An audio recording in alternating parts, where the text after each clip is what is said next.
আজকে তৈরি করে নিচ্ছি কালাভুনা। একদমই সহজেই রাঁধুনি রেডি মিক্স দিয়ে কালাভুনা তৈরি করে নিব, যেটা আপনাদের জন্য সুবিধা হবে। ঝটপট মেহমান আপ্যায়নের জন্য এই রেসিপিটা তৈরি করতে পারেন। কোনো ধরনের মশলা বাটাবাটি ছাড়াই তৈরি করা যায় এমন একটি রেসিপি সহজভাবেই উপস্থাপন করেছি। আশা করছি আপনাদের ভালো লাগবে। তবে ভিডিওটা স্কিপ না করে শুরু থেকে শেষ পর্যন্ত দেখবেন আর অবশ্যই আমার সঙ্গেই থাকবেন।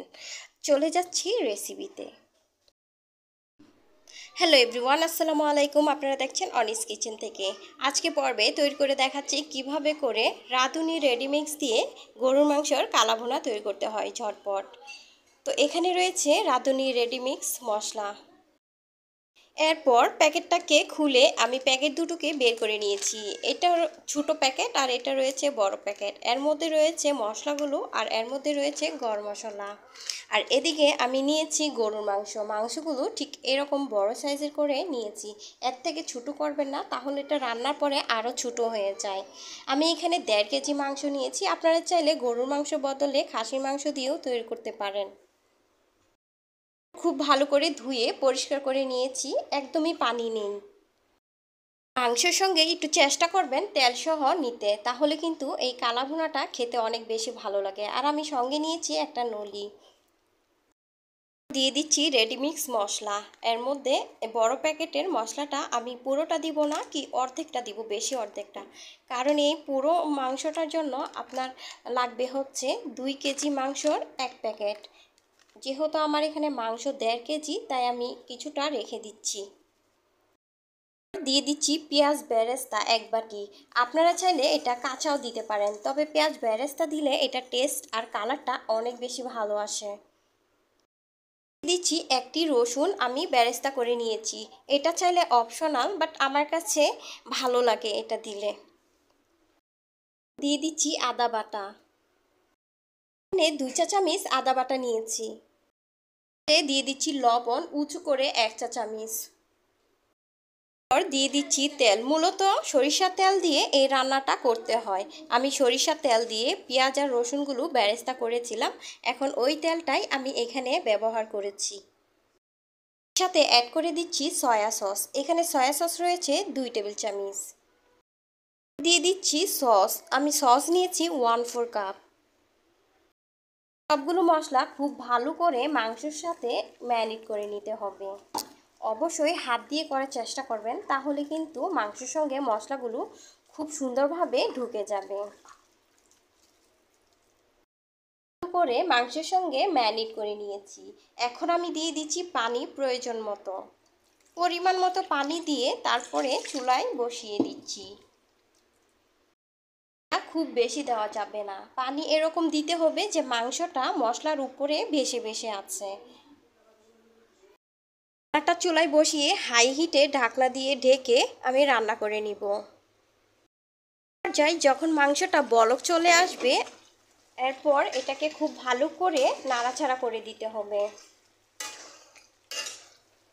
ভালো করে নাড়াচাড়া করে আবারও ঢেকে রান্না করে নিতে হবে। হাই হিটে প্রায় 20 মিনিট সময় ধরে এভাবে রান্না করে নিয়েছি। আর পানিটা এই পর্যায়ে প্রায় অনেকটাই শুকিয়ে আসছে। এখন আমি আবারও খুব ভালো করে নাড়াচাড়া করে দিচ্ছি।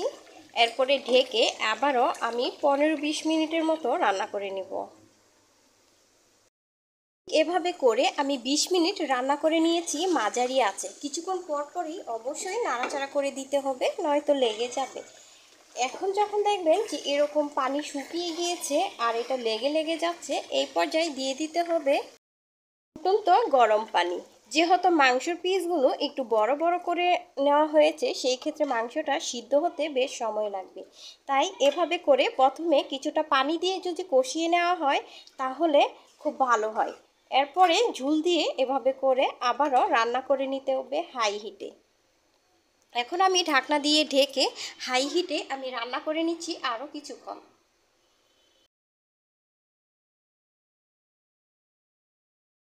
হাই হিটে কিছুক্ষণ রান্না করে নেওয়ার পর যখন পানিটা আরও শুকিয়ে যাবে আর একটু ঘন হতে শুরু করবে ঝোলটা, তখন দিয়ে দিতে হবে এখানে যে একটা মশলার প্যাকেট রেখেছিলাম গরম মশলার, তো ওইটা দিয়ে দিচ্ছি এর মধ্যে। আমি পুরোটা দিব না, এখানে বেশি অর্ধেকটা দিব। খুব ভালো করে মশলাটাকে মাংসের সঙ্গে মিশিয়ে নিতে হবে। করে মিশিয়ে নেওয়ার পর আবারও ঢেকে রান্না করে নেব আমি মাঝারি আঁচে।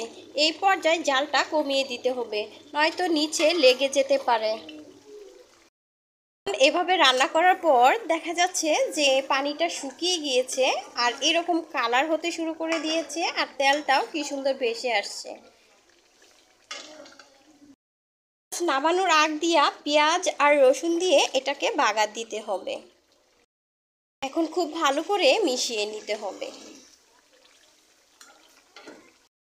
মিশিয়ে নেওয়ার পর আমি দিয়ে দিচ্ছি সস দিয়ে দিচ্ছি 2 টেবিল চামচের মতো। দিয়ে দেওয়ার পর আবারও খুব ভালো করে মিশিয়ে নিতে হবে। এখন কিন্তু প্রায় হয়ে আসছে, দেখতে পাচ্ছেন মশলাগুলো একদমই লেগে নেই, ঝরঝরা হয়ে আসছে মাংসটা, আর একটা মাংসও ভাঙেনি। যাই কালাভুনা একদম রেডি। এখন চুলাটা বন্ধ করে আমি চুলা থেকে নামিয়ে নিচ্ছি। কালাভুনা পরিবেশন করে নিয়েছি। আমি এখানে পেঁয়াজ আর রসুনের বেরেস্তা দিয়ে একটু ছিটিয়ে নিয়েছি উপরে। কালাভুনা হবে, কালাভুনার কালার আসবে না কি করে হয়? কালার তো নিয়ে আসলাম, এখন কালাভুনার ভিতরটা তো দেখার পালা যে কতটা হয়েছে সুন্দর আর মাংসটা সিদ্ধ হয়েছে কিনা। দেখতে তো পেরেছেন, হাত দিয়ে ধরা মাত্রেই মাংসটা একবারে গলে গিয়েছে, কতটা সুন্দর হয়েছে আর এক পিসও মাংস ভাঙেনি। দেখতে পেরেছেন। আশা করছি আমি সহজভাবে আপনাদের সাথে উপস্থাপন করতে পেরেছি। আপনাদের যদি ভালো লাগে অবশ্যই আমার চ্যানেলটিকে সাবস্ক্রাইব করে রাখবেন। আজকে এখানেই বিদায় নিচ্ছি। সবাই ভালো থাকবেন, সুস্থ থাকবেন। আল্লাহ হাফেজ।